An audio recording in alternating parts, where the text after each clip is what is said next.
Wahyu 5, kitab yang dimeterai dan anak domba.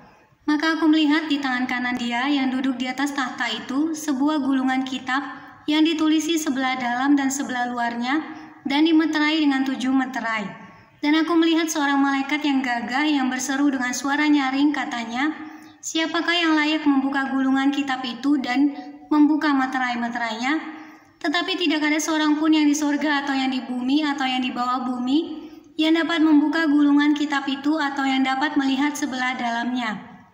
Maka menangislah aku dengan amat sedihnya, karena tidak ada seorang pun yang dianggap layak untuk membuka gulungan kitab itu ataupun melihat sebelah dalamnya.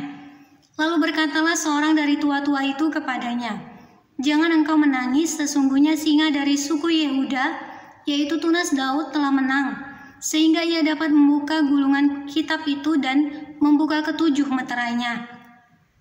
Maka aku melihat di tengah-tengah tahta dan keempat makhluk itu dan di tengah-tengah tua-tua itu berdiri seekor anak domba seperti telah disembelih, bertanduk 7 dan bermata 7.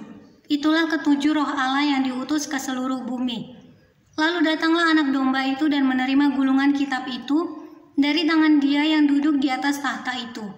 Ketika ia mengambil gulungan kitab itu, tersungkurlah keempat makhluk dan ke-24 tua-tua itu di hadapan anak domba itu, masing-masing memegang 1 kecapi dan 1 cawan emas, penuh dengan kemenyan. Itulah doa orang-orang kudus.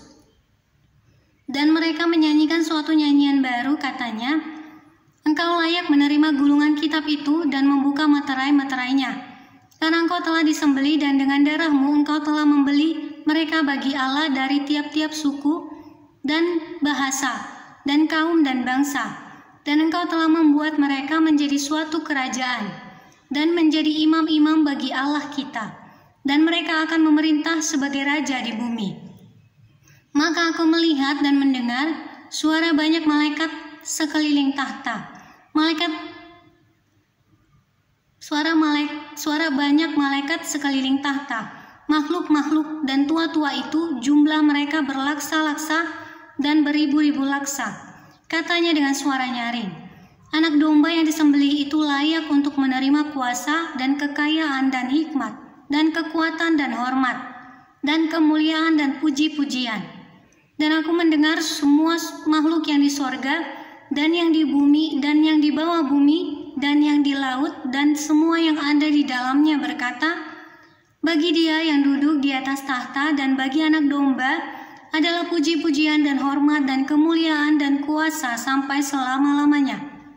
Dan keempat makhluk itu berkata, "Amin." Dan tua-tua itu jatuh tersungkur dan menyembah.